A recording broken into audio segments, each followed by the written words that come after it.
Assalamualaikum warahmatullahi wabarakatuh.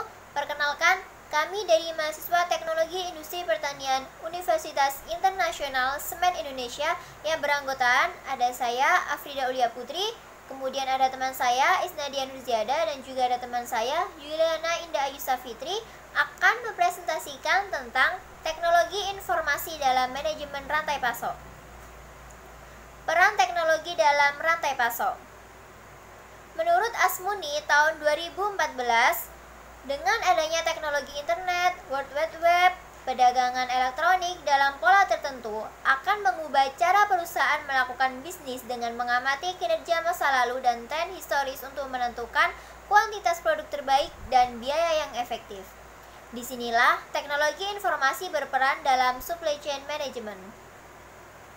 Menurut Suhari tahun 2015, teknologi informasi mendukung operasional organisasi secara internal dan kolaborasi antar perusahaan dalam rantai pasok.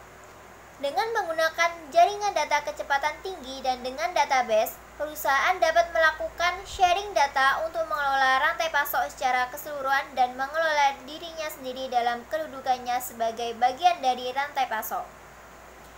Manajemen rantai pasok menekankan manfaat bagi semuanya yang terlibat dalam rantai pasok dan manfaat jangka panjang untuk semua pihak yang terlibat dalam rantai pasok melalui kerjasama dan sharing informasi. Hal ini menandakan pentingnya komunikasi dan aplikasi teknologi informasi dalam supply chain management. Sharing informasi antar anggota dalam rantai pasok dengan menggunakan teknologi ADI Electronic Data Interchange harus ditingkatkan untuk mengurangi ketidakpastian dan meningkatkan kinerja pemasok dalam hal pengiriman bahan baku dan akhirnya meningkatkan kinerja sistem rantai pasok. Selanjutnya akan diteruskan oleh teman saya. Selanjutnya ada infrastruktur teknologi informasi. Yang pertama, sistem operasi dan jaringan. Infrastruktur teknologi informasi membutuhkan perangkat lunak berupa program atau dokumentasi yang dibutuhkan untuk menggunakan komputer. Sistem operasi adalah sekumpulan perangkat lunak yang mengatur penggunaan perangkat keras dan program aplikasi. Lalu yang kedua ada basis data. Data dan informasi yang mengalir dalam rantai pasok seperti informasi tentang transaksi, status, dan lain-lain harus diatur dalam bentuk basis data. Basis data adalah gudang data yang terstruktur untuk melayani kebutuhan tertentu. Lalu yang ketiga ada aplikasi. Level aplikasi dari infrastruktur sistem meliputi semua aplikasi perangkat lunak yang digunakan untuk merencanakan, membuat, mengadakan, memperhitungkan, mengirim, dan mengembalikan produk dan jasa. Aplikasi ini meliputi sistem pada level strategis, taktis, maupun operasional.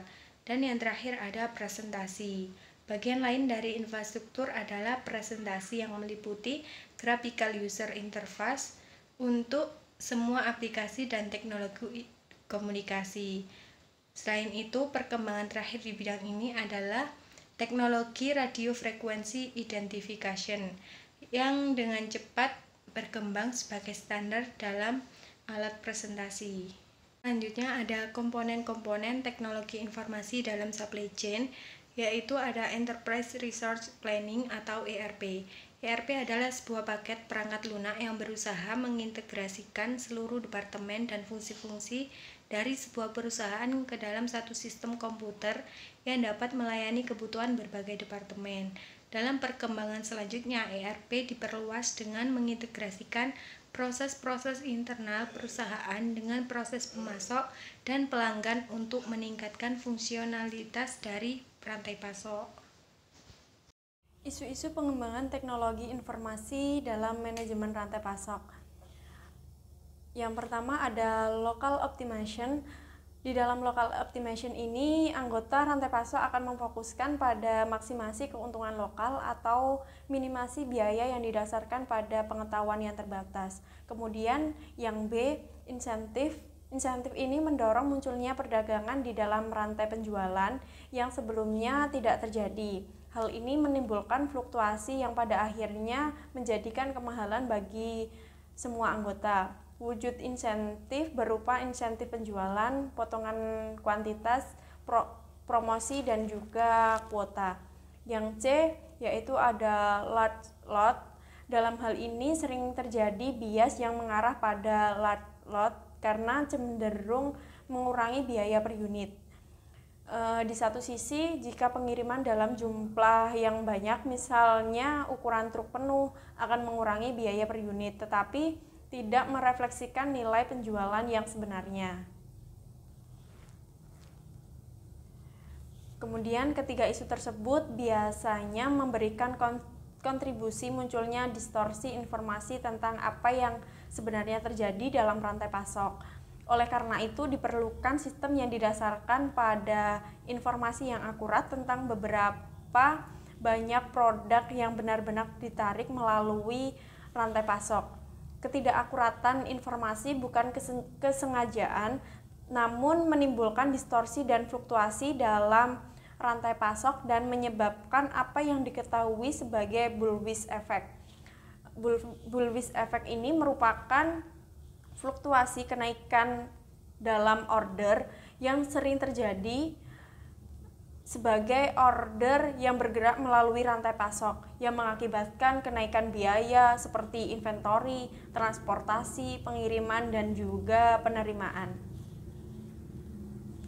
Terima kasih presentasi dari kelompok kami. Apabila ada salah kata, kami mohon maaf. Wassalamualaikum warahmatullahi wabarakatuh.